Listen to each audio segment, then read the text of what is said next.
The unexpected arrival. The crystalline halls of the Zephyr Council Station hummed with energy as representatives from 12 different star systems gathered for their monthly assembly.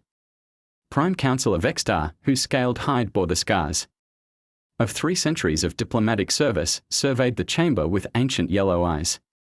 The hegemony controlled this sector of space with an iron fist, and today's agenda focused on expanding their influence into unexplored regions. Admiral Krelnox of the hegemony fleet stood before the massive holographic display, his 6 arms gesturing toward a 3-dimensional map of local space. His species, the Kethmori, had dominated galactic politics for over a millennium through superior technology and strategic thinking. Today, he presented his latest surveillance reports with characteristic confidence. Sector 7749 remains primitive, Krelnox announced, his translated voice echoing through the chamber. Our long-range scouts confirmed that the third planet, designated Earth by its inhabitants, shows no signs of advanced civilization. They have barely achieved basic industrialization and remain confined to their planetary surface. Scholar Yuthara, an ethereal being of pure energy contained within a translucent crystalline form, pulsed with soft blue light as she accessed the galactic database. Her species served as the keepers of knowledge for the Alliance, their perfect memory storing information about every known civilization. Confirmed. Our last detailed scan occurred 57 standard cycles ago. The inhabitants showed primitive technology, chemical propulsion at best, and no evidence of faster-than-light capability. Prime Councilor Vextar nodded slowly, his reptilian features expressing satisfaction. The Zephyrian Alliance had built its power on careful expansion, always ensuring they possessed overwhelming technological advantages before making contact with new species. Earth represented another potential client world, rich in resources and populated by beings who would undoubtedly welcome their guidance. The chamber's proximity alarms suddenly blazed to life, filling the station with urgent warning tones. Commander Zelthai of the defensive fleet materialized as a hologram, his insectoid features displaying obvious distress. Prime Counselor, we have an unscheduled arrival. A single vessel has just dropped out of hyperspace at our outer perimeter. Origin? Vextar demanded, rising from his ceremonial throne. Unknown, sir. The ship's configuration doesn't match any known design in our databases. It's requesting permission to dock and it's transmitting in 17 different languages, including several we use for internal communications. The council chamber fell silent. Internal languages were classified information, known only to high-ranking officials and their most trusted allies. Admiral Krelnox activated his personal tactical display, studying the incoming vessel's specifications. The readings made his primary heart skip a beat. Impossible, he whispered. The energy signature suggests a propulsion system more advanced than our own. And those hull configurations, they are using materials we haven't even theorized about. Prime Councilor Vextar's ancient mind raced through possibilities. In 3 centuries of diplomatic service, he had encountered many surprises, but never had an unknown species arrived at their doorstep with technology that challenged their superiority. Grant them docking permission. Full security protocols. I want to meet these beings immediately. The docking bay filled with nervous energy as the mysterious vessel settled onto the landing platform. The ship appeared deceptively simple, its smooth hull reflecting the station's lights in ways that suggested advanced metamaterials. No visible weapons, no obvious defenses, yet something about its design radiated quiet confidence. A boarding ramp extended from the vessel's underside, and 3 beings emerged. They walked upright on 2 legs, their forms covered in what appeared to be formal uniforms. Their skin showed various shades of brown and pale tones, and they moved with purposeful grace. The central figure, a female with short dark hair, stepped forward and removed her helmet, revealing intelligent brown eyes and a calm expression. Greetings, she said, her voice clear and confident. I am Commander Sarah Chen of the Earth Federation Starship Prometheus. We come seeking formal diplomatic contact with the Zephyrian Alliance. The translation systems worked perfectly, but the content of her words sent shockwaves through the assembled council members. Earth. The primitive world they had catalogued as barely civilized stood before them, with representatives speaking their languages and demonstrating technology that impressed even their most advanced engineers. Dr. Marcus Webb, a tall human with graying hair and kind eyes, stepped forward carrying a cylindrical device. With your permission, we would like to present our credentials and establish formal relations between our civilizations. Prime Councilor Vextar found his voice, though centuries of diplomatic training barely contained his amazement. Commander Chen, our records indicate that your world achieved basic industrialization only recently. How is it possible that you possess faster-than-light travel and knowledge of our languages? Commander Chen exchanged glances with her companions, and something in her expression suggested amusement rather than surprise.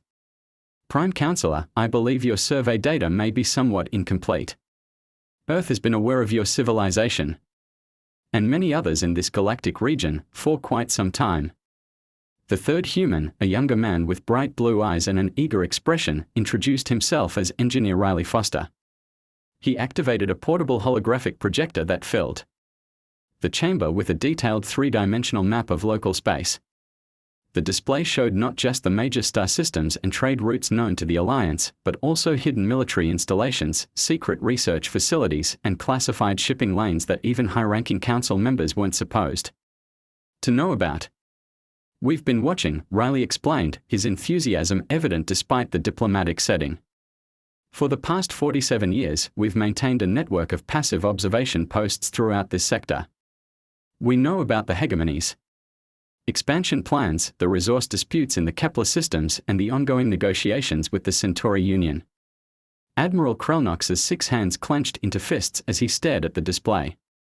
Every classified military position, every secret base, every strategic resource depot appeared on the human map with perfect accuracy. How? Our security is absolute. Our surveillance detection systems are the most advanced in the galaxy. Dr. Webb smiled gently, his scientific background evident in his careful explanation. Admiral, your detection systems are indeed impressive, but they are designed to identify active scanning and obvious surveillance methods. We took a different approach. Instead of sending probes or ships, we used quantum-entangled observation networks, passive gravitational wave detectors, and long-range spectral analysis. We watched without looking, listened without transmitting. Scholar Ythara pulsed with rapid blue and white lights, her energy form flickering with what a species displayed as intense curiosity and concern. The technological sophistication required for such observation methods suggests scientific advancement far beyond what our surveys indicated. How did we miss this development? Commander Chen activated her own display device, showing Earth not as the primitive world from Alliance files, but as a thriving planet surrounded by orbital habitats, lunar installations, and asteroid mining operations.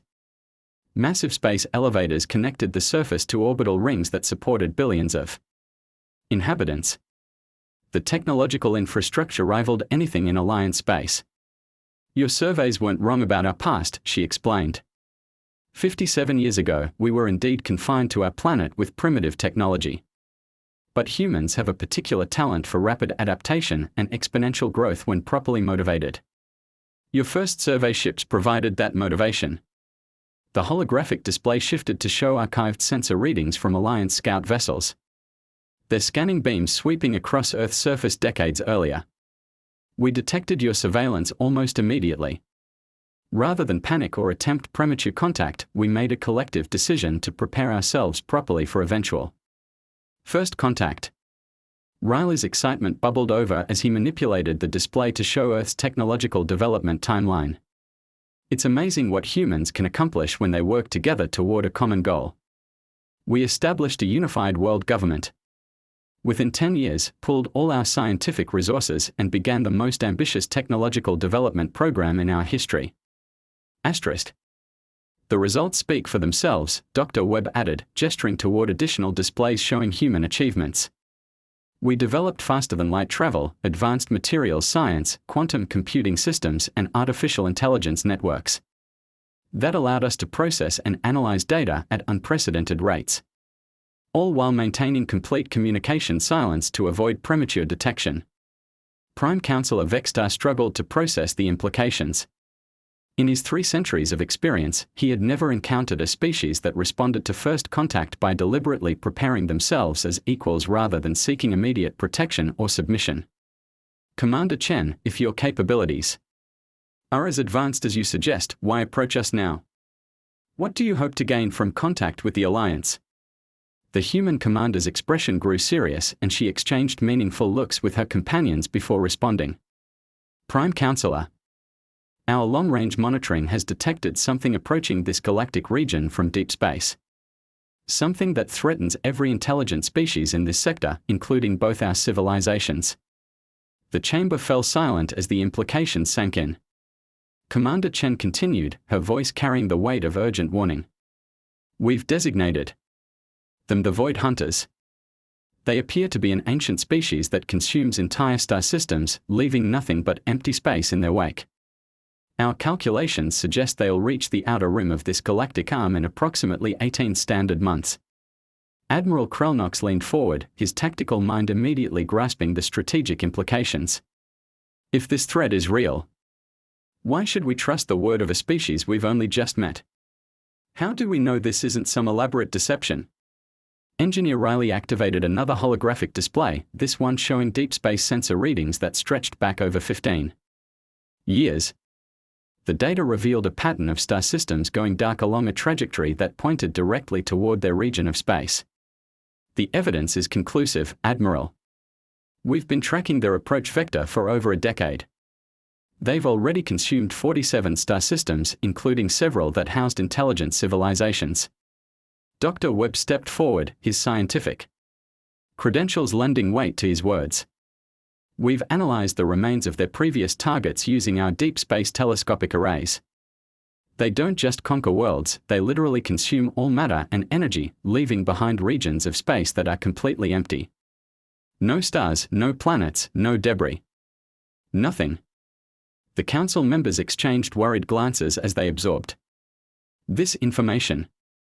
Scholar Yuthara accessed her vast knowledge banks, searching for any historical precedent.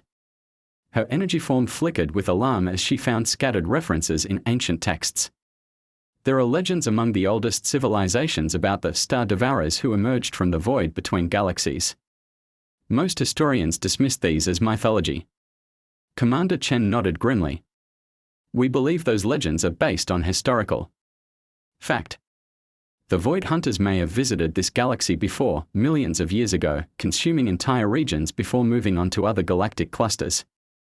Now they've returned. Prime Counselor Vextar rose from his throne, his ancient frame carrying the weight of galactic responsibility.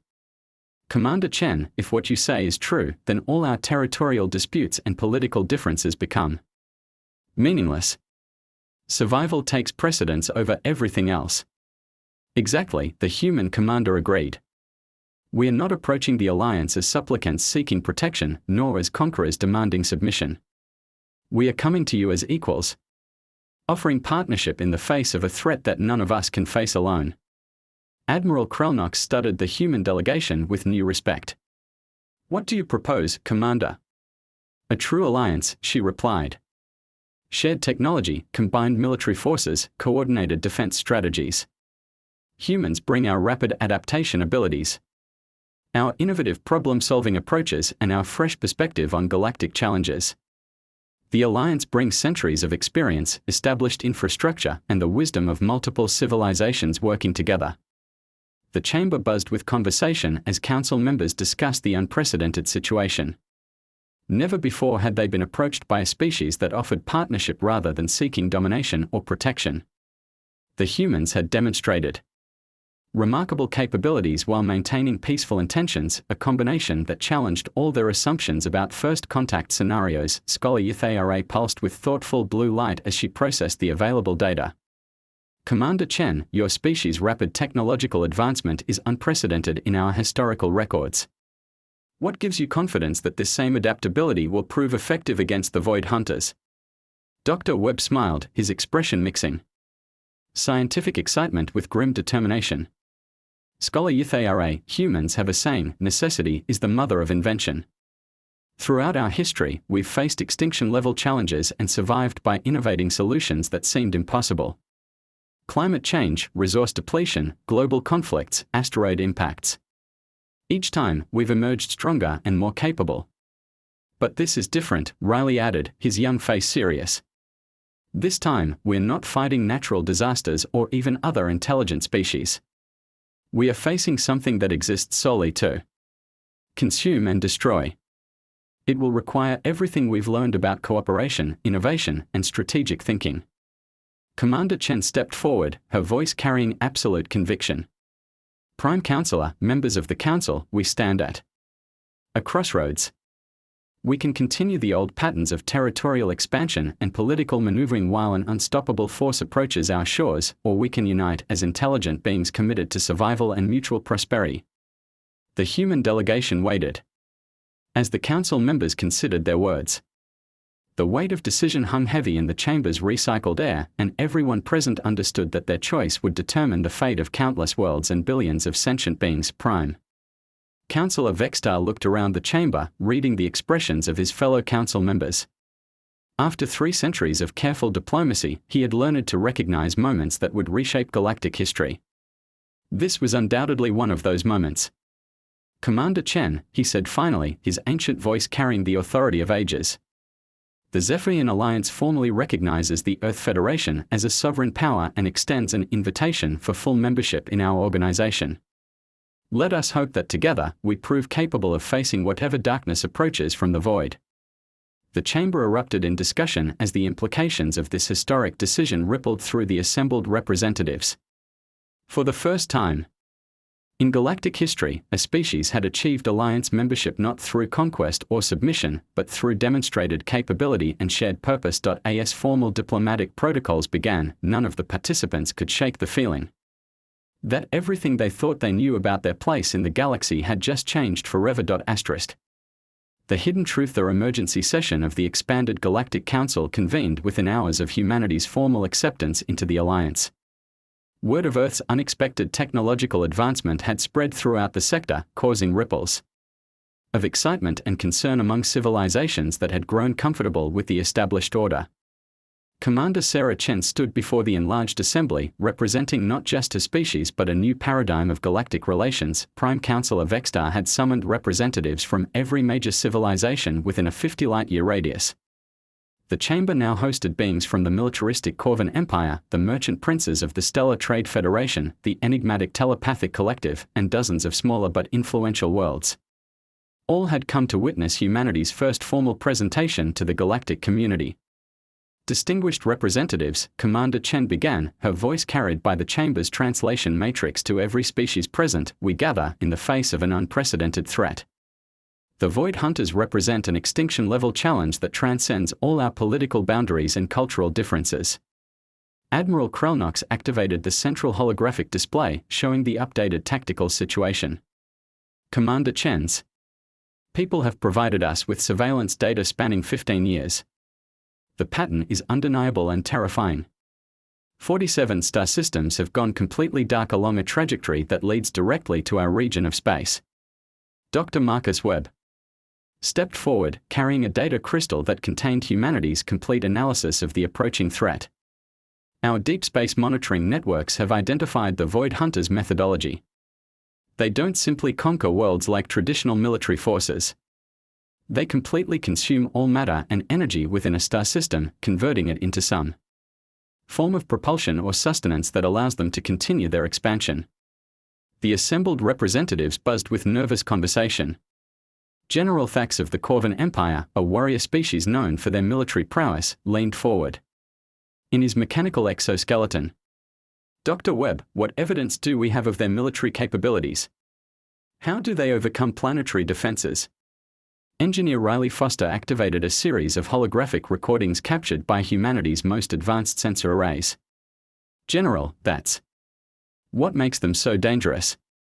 They don't engage in traditional warfare at all. Instead, they deploy some form of matter conversion technology that operates on a quantum level. Entire planets simply dissolve into component particles within hours of their arrival. The recordings showed the horrifying reality of the Void Hunters' advance. Star systems that had thrived for millions of years became empty regions of space. Their matter and energy completely absorbed by entities that existed beyond conventional understanding. No debris fields, no traces of civilization, no evidence that anything had ever existed in those locations. Merchant Prince Zala of the Stellar Trade Federation, her golden carapace reflecting the chamber's lights, spoke with obvious concern. If their consumption method is as complete as you suggest, how were you able to gather this intelligence? Surely no conventional monitoring system could survive their presence. Commander Chen exchanged glances with her team before responding. Prince Zala, we developed our surveillance methods specifically to observe without being detected. Our quantum-entangled sensor networks exist in a state of superposition that makes them effectively invisible to most scanning technologies. We can observe the Void Hunters without alerting them to our presence. Scholar Ythara pulsed with rapid analytical patterns as she processed the implications. Commander, this suggests technological capabilities far beyond what we initially estimated. How extensive is humanity's development in quantum sciences? Dr. Webb smiled with the pride of a scientist discussing his life's work. Scholar, humans have always excelled at theoretical physics. When we realized we weren't alone in the galaxy, we focused our entire scientific community on understanding the fundamental forces that govern reality. Quantum mechanics, dimensional theory, consciousness transfer, matter-energy conversion.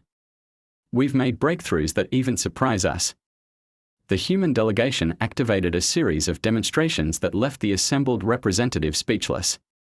Riley created stable quantum portals that connected different points in space, allowing instantaneous communication and transport across vast distances.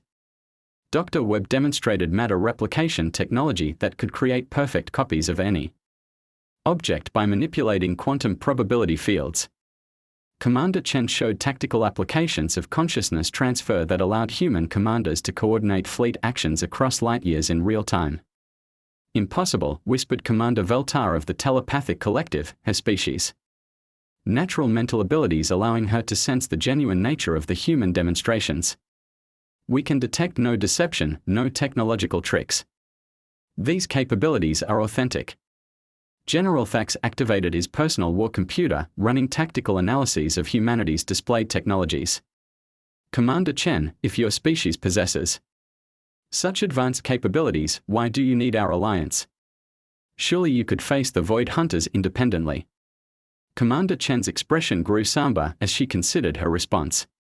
General, human history teaches us that individual brilliance means nothing without collective cooperation. We've developed impressive technologies, but we lack the infrastructure, experience, and cultural wisdom that your civilizations have accumulated over millennia. Moreover, Dr. Webb added, our analysis suggests that the Void Hunters are themselves a collective entity. They may be individual creatures, but they operate with perfect coordination across vast distances. Defeating them will require the same level of unity and cooperation. Prime Counselor Vextar stood, his ancient presence commanding attention from every representative in the chamber. The question before us is not whether humanity deserves membership in our alliance. They have demonstrated capabilities that earn our respect and partnership. The question is whether we can set aside our differences and work together effectively against an enemy unlike anything we've ever faced. Ambassador Crix of the Neutral Worlds, a small grey being with large black eyes, raised a tentative appendage. Prime Counselor, what strategic advantages do humans bring beyond their impressive technology? How do we know they can be trusted as military allies? Engineer Riley's youthful enthusiasm sparked as he addressed the question. Ambassador, humans have a unique approach to problem solving that we call lateral thinking. When faced with impossible challenges, we don't just develop better versions of existing solutions. We completely reimagine the problem and create entirely new approaches. Commander Chen activated a historical database that showed humanity's military and scientific achievements. Throughout our history, humans have repeatedly overcome superior forces through innovation, adaptability, and unconventional strategies. We don't just build better weapons, we change the nature of conflict itself. The display showed examples of human ingenuity, outnumbered armies winning through superior tactics, scientific breakthroughs emerging from desperate necessity, social movements achieving the impossible through coordinated effort. We bring chaos to ordered systems, creativity to rigid structures, and hope to hopeless situations. Merchant Prince Zala's golden carapace shifted colors as she considered the economic implications. Commander, what do humans require in terms of resources and support? What are you offering in exchange for Alliance membership? Dr. Webb smiled warmly, his scientific background evident in his systematic response. Prince Zala, we are not seeking charity or one-sided support. We are proposing true partnership. Humans offer our technological innovations, our rapid adaptation capabilities, and our fresh perspective on galactic challenges. In exchange, we hope to learn from your species' accumulated wisdom and benefit from your established infrastructure. We have specific contributions ready for immediate implementation, Riley added excitedly. Quantum communication networks that provide instantaneous coordination across any distance, matter conversion technologies that can solve resource scarcity, consciousness transfer systems that preserve knowledge and experience beyond biological limitations. The chamber buzzed with excitement as representatives recognized the revolutionary potential of humanity's offerings. These weren't just weapons or defensive systems, but fundamental technologies that could transform galactic civilization itself. Scholar Ythara pulsed with intense blue light as she accessed her species' vast historical databases. Commander Chen, our records contain references to ancient prophecies among the oldest civilizations. They speak of the young species who bring fire to the darkness appearing when the galaxy faces its greatest peril. Could these refer to humanity? Commander Chen considered the question seriously. Scholar, we don't claim to fulfill any prophecies or carry any divine mandate. We are simply intelligent beings who refuse to accept extinction as inevitable. If ancient wisdom recognized the potential for cooperation in dark times, then perhaps we are witnessing the fulfillment of practical wisdom rather than mystical prediction. General Thax's tactical displays showed real-time analysis of the void Hunter's projected arrival timeline. Commander, our combined military forces represent the most powerful defensive alliance in galactic history. However, conventional weapons and strategies appear useless against an enemy that consumes matter itself. What tactical approaches do humans propose? Commander Chen's expression grew determined as she outlined humanity's strategic thinking. General, we can't fight the Void Hunters using traditional military methods. Instead, we need to change the fundamental parameters of the conflict. If they consume matter and energy, we need to present them with something they can't process. Dr. Webb activated a theoretical model that showed humanity's proposed defense strategy. We've developed quantum uncertainty fields that exist in states of superposition. Matter within these fields becomes probabilistic rather than deterministic. The Void Hunters may find it impossible to consume something that doesn't have a fixed quantum state. Additionally, Riley explained with growing excitement, we can create artificial dimensions that exist outside normal spacetime. If we can force the conflict into these pocket dimensions, we can control the rules of physics themselves. The assembled representatives stared in amazement as the implications became clear. Humanity wasn't just offering to fight alongside them. They were proposing to fundamentally alter the nature of reality itself to create conditions where victory became possible. Prime Counselor Vextar raised his arms for attention, his ancient voice carrying the weight of historic decision. Representatives of the Galactic Alliance, we face a choice that will determine the survival of our civilizations. We can maintain our traditional approaches and face extinction, or we can embrace new possibilities and fight for our future. I call for formal vote on the establishment of the Unified Defense Coalition, with full membership for the Earth Federation and immediate implementation of their proposed defensive strategies. The voting process took place using each species' traditional methods, but the result was unprecedented in galactic history. Every civilization, from the mightiest military empires to the smallest merchant worlds, voted unanimously for alliance with humanity and adoption of their revolutionary defensive proposals. As the formal protocols concluded, Commander Chen found herself surrounded by representatives eager to learn more about human capabilities and strategic thinking. The galaxy's most advanced civilizations recognized that they were witnessing the emergence of something entirely new in their ancient political structures. Commander, Prime Counselor Vextar said privately as the session concluded, your species has achieved something remarkable. In a single day, you've transformed from unknown entities to essential partners in our survival. How do you plan to handle such responsibility? Commander Chen smiled, her expression mixing humility with quiet confidence. Prime Counselor, humans have a saying, with great power comes great responsibility. We don't take our new role lightly. Our greatest strength isn't our technology or our innovations, it's our commitment to working together with others toward common goals. As the representatives dispersed to prepare their civilizations for the greatest challenge in galactic history, the chamber's lights dimmed to simulate the natural day-night cycles of dozens of different worlds.